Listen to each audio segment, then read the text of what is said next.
c'est que nous n'avons pas soldé les comptes avec le passé. Et quand les comptes avec le passé ne sont pas soldés, honnêtement, il y a des risques de répétition de l'histoire. Les risques de répétition de l'histoire, c'est qu'aujourd'hui et demain et après-demain, nos dirigeants vont se retrouver. Et je ne sais pas si vous êtes au courant, il y a un projet d'un agenda 2063. L'Afrique maintenant a comme unité de mesure 50 ans. Moi, je trouve ça extraordinaire. Et honnêtement, on arrivera à un moment où ce ne sont plus les arguments, c'est les convictions qui vont jouer. Moi, je suis convaincu que ça prend des leaders africains, ce qu'on appelle les leaders accélérateurs. Ils vont accélérer l'histoire de l'Afrique et nous serons tous très surpris par les pas de géants que nous allons faire ensemble. Moi, j'ai dit que je n'étais pas afro-pessimiste ou afro-optimiste. Je n'entre pas dans ces catégories. Je suis afro-inconditionnel parce que je suis convaincu que l'Afrique aura son tour dans l'histoire de l'humanité qui est actuellement en marche. Si nous croyons que l'Afrique ne peut s'en sortir fondamentalement et être dans la cour des grands qu'en réalisant son unité, mais qu'on règle la question de l'unité, comment on va y arriver? C'est ça la question qui est posée. Senghor nous a proposé une voie. Nous avons expérimenté cette voie. Parce que, contrairement au Nkrumah, parce qu'il ne faut pas qu'on me dise, oui, mais ton ami Nkrumah aussi n'a pas réussi. Non, il n'a pas réussi parce que sa théorie a été battue en brèche en 1963. Senghor et les Nyerere et les autres ont triomphé. Maintenant qu'on a fait 50 ans de ce que les Senghor, les Nyerere et les autres nous ont proposé, quel bilan nous faisons? 1997, 40e anniversaire de l'indépendance du Ghana. Nyerere a pris la parole au Ghana. Il dit qu'il présente ses regrets à l'Afrique, qu'il aurait dû marcher avec Nkrumah. Mais ça, c'est pas moi qui l'ai dit, c'est Nyerere qui le dit. Il dit qu'il a choisi d'aller vers des regroupements d'abord dans les régions. Et qu'après on aille à l'unité continentale. Il dit j'aurais dû écouter mon frère Nkrumah. Parce que j'étais convaincu d'avoir raison. Après plus de 40 ans de pratique de notre théorie, nous n'avons pas avancé d'un iota dans l'unité. Pourquoi la Fédération du Mali? Je n'en parle pas beaucoup. Pour deux raisons. Quand on veut encourager les gens à avancer, on insiste sur les exemples de réussite. La Fédération du Mali me gêne profondément en ce qu'elle n'a pas réussi alors qu'elle avait tous les atouts pour réussir. Et ce qui est plus gênant, c'est que la Fédération du Mali a été torpillée par les Africains eux-mêmes. C'était 5 pays qui voulaient ensemble aller à la Fédération.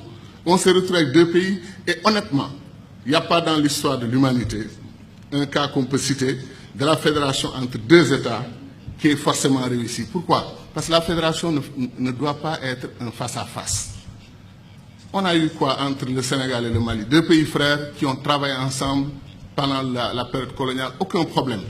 Mais dès qu'on est devenu entre guillemets des États souverains et qu'on a décidé d'aller à l'unité, mais se poser des questions entre guillemets de nationalisme non justifié, des Sénégalais qui disent pourquoi tous les postes sont donnés aux Maliens, des Maliens qui disent pourquoi les postes sont donnés à tous les Sénégalais.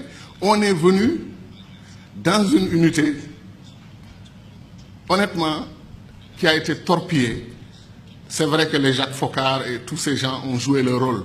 Mais moi, j'ai dépassé l'âge dans ma vie où je continue de blâmer l'extérieur pour nos problèmes. Quand on a des problèmes, même si les autres nous ont trompés ou nous ont poussés dans le dos, etc., mais c'est nous qui avons accepté d'être poussés dans le dos. Et moi, je ne désespère pas qu'un jour, on reprenne la Fédération du Mali. Et je vais être très clair sur une question. Il me plairait qu'un matin, la Mauritanie, le Mali, le Sénégal, regardez, à l'Union africaine, les gens me disaient, mais vous, là, avant de parler de Fédération Sénégal-Gambie, réglez votre problème. Et je leur dis que Sénégal-Gambie, c'est beaucoup plus difficile à régler que si la Gambie et le Sénégal étaient invités dans une fédération des 15 États de l'Afrique de l'Ouest. C'est beaucoup plus facile pour eux d'aller signer qu'un face-à-face Sénégal-Gambie dans une union. Ça soulève tellement de problèmes, tellement d'histoires, que la Gambie peut ne pas être confortable dans une union totalement déséquilibrée. Alors qu'une union, avec beaucoup d'autres entités comme la Guinée-Bissau, comme Libéria, Monrovia, Sierra Leone, Bénin, etc., peut-être que la Gambie se sentirait plus à l'aise et plus protégée que de venir avec d'autres pays frères à la table, plutôt que de venir seul face à face avec le Sénégal. Je pense que c'est des questions pratiques sur lesquelles on doit réfléchir. Si on vous donne les chiffres sur l'Afrique de l'Ouest, vous n'allez pas en revenir. On a, nous, de quoi nourrir tout le continent africain et peut-être même nourrir une partie du monde. Et pourtant, on a faim en Afrique de l'Ouest. Il y a des poches de famine. Il y a des récoltes qui pourrissent dans leur pays d'origine parce qu'on ne peut pas traverser les frontières. Parce que les camionneurs sont fatigués, malgré les règles de la CEDEAO, d'avoir 15 contrôles avant d'arriver au port de destination. Et des gens qui s'habillent en tenue militaire ou en tenue de policier qui ne le sont pas. Et qui vous font des barrages et qui vous font débarquer toute votre marchandise si vous ne leur donnez pas de l'argent. Alors si le camionneur quitte Bamako avec 300 000 francs pour payer l'argent de la corruption pour arriver au port, et à moitié chemin il a fini ses 300 000, ou il rebrousse chemin, ou il leur donne le camion, les nourrit et il s'en va. La CEDEAO a ce problème interne que les échanges agricoles ne peuvent pas fonctionner correctement. Donc, il y a des façons de faire qui font que nos pays, comme disent les anglophones, become a liability, deviennent un problème au lieu d'être un atout. Or, imaginez le Sénégal et le Mali qui coordonnent leur politique, Sénégal et Guinée-Conakry qui coordonnent leur politique. On fait des routes, au lieu que le Sénégal commence une nouvelle route nationale à Saint-Louis et aille dans un village tout à fait isolé du Sénégal, on va dire au Mali, si on arrive, quel est le meilleur point où on peut arriver pour que vous, votre route vienne là-bas. Et le Sénégal, au lieu d'avoir fait 800 km de route, aura fait 2000 km de route parce qu'il y a 1200 km de prolongement au Mali. Mais ça, c'est des questions simples que nos dirigeants auraient pu régler pour qu'on n'a pas besoin de théorie, on n'a pas besoin de Nkrumah, on n'a pas besoin de Senghor pour comprendre que c'est des choses qu'on devait faire. Certains disent, vous voulez qu'on ait une fédération, nous, on est un État souverain. D'accord, nous avons conquis notre indépendance. Certains disent par la lutte armée, d'autres disent par ceci ou cela. Mais les États-Unis d'Amérique, la fédération indienne, la fédération brésilienne, vous croyez que le président Barack Obama ose donner des instructions à l'État de Texas? Il ne peut pas. L'État de Texas est un État souverain à l'intérieur d'une fédération. Ils ont leur constitution. Ils ont accepté de mutualiser avec le reste de l'Amérique un certain nombre de domaines de compétences. Terminé. Obama n'ose pas toucher aux lois internes de l'État de Texas. Les Mormons dans l'Utah, ils ont leur système de gouvernance. New York est l'État libéral, Californie ultra-libéral. Des États conservateurs, des États qui n'ont rien à voir dans leur philosophie, vivent ensemble et gagnent ensemble au plan économique et constituent la Fédération des États-Unis d'Amérique. Donc quel est notre problème, nous, Africains? Le panafricanisme doit être clair sur une question. Le panafricanisme n'est pas une unité des États noirs. Un Cheikh Anta montrait que les Arabes, 3 Arabes sur 5 sont des Africains aujourd'hui. L'héritage du peuple arabe doit être réclamé par l'Afrique plus que tout autre continent. Donc, de ce point de vue, l'unité arabo-africaine devrait être une réalité en Afrique. Les États-Unis d'Afrique devaient concerner tout le continent africain. Et nous ne voulons pas qu'une partie du continent africain se détache pour aller dans la Méditerranée, travailler avec les Européens. Vous avez vu l'UMP et tout ce qu'ils ont tenté ensemble, ça n'a rien donné. L'avenir des pays arabes, maghrébins, c'est l'Afrique. C'est leur profondeur africaine.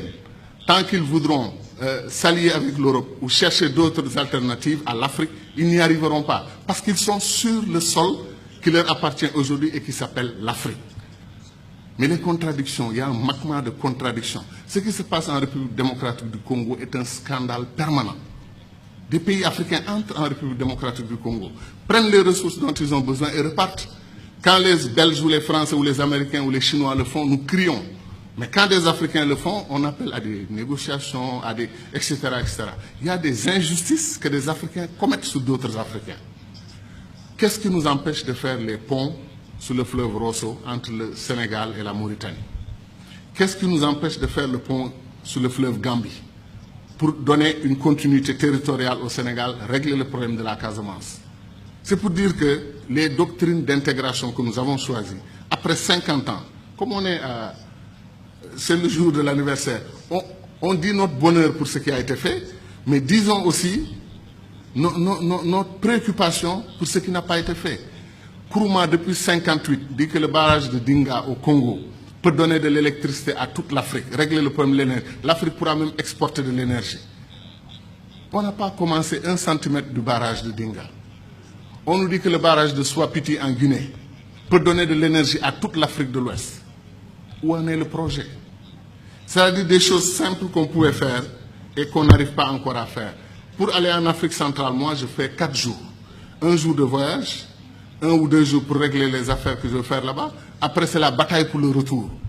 La dernière fois, je suis allé à Douala. Air Sénégal a annulé son vol. Je suis resté 6 heures à l'aéroport. Et après, on m'a dit que non, Air Sénégal n'a pas tout à fait annulé. Ils arrivent. On prend 2 avions et on dit qu'on a une compagnie aérienne. 2 avions, ou 2 avions et demi, parce qu'après on a un petit dash qui tourne, les hélices, etc. Qu'est-ce qui nous empêche de mutualiser? Air Afrique a été une très belle expérience panafricaine. Depuis qu'on l'a perdu, il n'y a rien. Comme disait l'autre, on fait de la compétition ruineuse entre nous. Un pays africain accepte, refuse de prendre votre offre pour exploiter son pétrole, votre offre de 10%, il refuse. Vous traversez la frontière, un autre pays africain vous ouvre les bras, venez prendre. Pourquoi nous faisons des choses comme ça? Donc ce que nous disons, ce n'est pas de la théorie. Contrairement à le sentiment de certains amis dans la salle qui ont pensé que nous, on voulait faire un saut, un puissant saut vers le passé. Non, on veut faire un saut vers l'avenir. On veut accélérer l'histoire de ce continent parce qu'on peut le faire. Tout est à volonté d'hommes. C'est les hommes et les femmes qui décident. Et nos dirigeants doivent entendre notre voix. C'est pour cela que les panafricanistes doivent se lever. Ils doivent s'organiser politiquement. Il y a des Africains panafricanistes qui votent pour des dirigeants anti-panafricanistes, qui ne veulent pas l'unité de l'Afrique. Ça n'a pas de sens. Je pense que les panafricanistes doivent être debout et faire entendre leur voix. Et je termine en disant encore une fois que moi, je crois en l'Afrique, et je sais que ceux qui sont dans cette salle croient en l'Afrique. Ce qui me désole le plus, c'est que si on faisait un concours de ceux qui aiment l'Afrique, qui croient au potentiel de l'Afrique, il y a des chances que les Chinois, les Américains, les Brésiliens viennent avant nous autres Africains. Parce que ces gens connaissent. Ils savent ce qui se passe en Afrique. Ils savent que l'avenir du monde, Sarkozy, malgré la critique qu'il nous a faite ici, qui ne correspond pas du tout à l'histoire, qui est totalement fausse, que nous ne sommes pas assez entrés dans l'histoire, c'est nous qui avons créé l'histoire. C'est chez nous, en Égypte, que l'histoire a commencé. Et ça, j'y crois profondément. Pendant, comme disait Charanteg, eux, l'Europe, ils étaient dans la barbarie. Mais Sarkozy, qu'est-ce qu'il a dit? L'avenir du monde se joue en Afrique. Il est important de nouer des alliances avec les Africains dès maintenant. Bien qu'il ne l'ait pas fait côté immigration. Mais je veux dire que c'est ça. L'avenir du monde se joue chez nous. On semble être les derniers à en être conscients. L'or, le diamant, le pétrole, chaque jour que Dieu fait, un pays africain se découvre pays pétrolier. Il y a des pays comme le Mozambique vers la Tanzanie. On découvre qu'ils ont des réserves d'or et des réserves de pétrole et de gaz supérieures aux réserves du Koweït. Vous vous rendez compte? L'Afrique est un don de Dieu. Est-ce que les Africains en sont conscients? C'est ça la question. Merci.